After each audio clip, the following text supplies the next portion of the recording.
गोटे सुंदर जंगल थिला। सेठारे गोटे गुंफा थिला। हे गुंफार दुई पार्श्वरे दुईटी सबुज सुंदर गछ नथिला बरं थिला तो दुईटी सुखिला गछ। गुंफार दुई पाखरे दुईटी सुखिला गछ थिला सत, किंतु तार चारि पाखरे बहुत बड़ बड़ विशाल सुंदर सबुज वृक्ष थिला एवं नाना प्रकार फूल गछ थिला। सेठारे गोटे बुढ़ी रहउतिला। से बुढ़ीटी बहुत शक्तिशाली थिला एवं तार बहुत सैन्य थिले।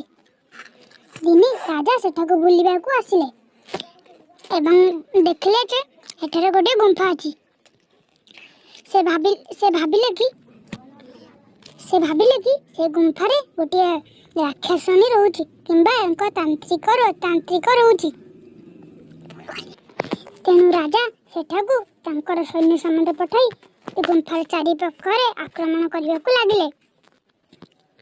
यह देखि बुढ़ी रागी गला एवं मध्य तार सैन्य मानकू मध्य आक्रमण पाई पठाई देला। धीरे धीरे बुढ़ीर सैन्य राजा मानकर सैन्य को परास्त करबाकू लागिले।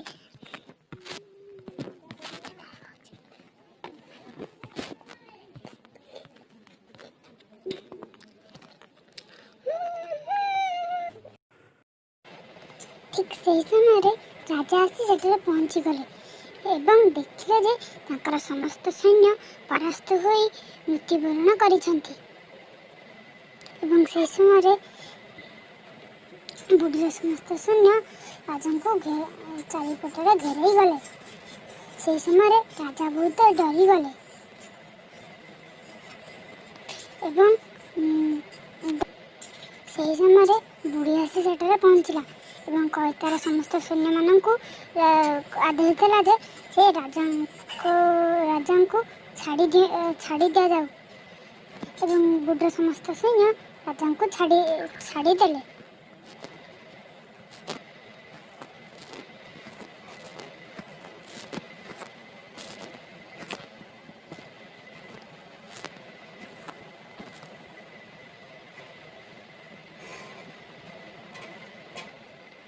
बुढ़ी राजा को कहला जे महाराज मु एक तांत्रिक नुहे बरं मु एक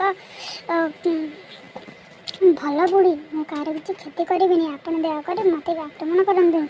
से राजा कहले जे ना आज आम दुजन बंधु हेले मु तुम एक सुंदर घर कर दूँ तुम एठारे रहिबो एवं मोर सैन्य मैंने तुमको सब बेले सुरक्षा देवे। से दिन ही राजा बुढ़ी एक सुंदर घर सेठारे प्रस्तुत करदेले जहाँकि तार गुंफा करको थिला। से सुंदर घर पाई बुढ़ी बहुत खुशी रहा एवं राजा को धन्यवाद जनइला।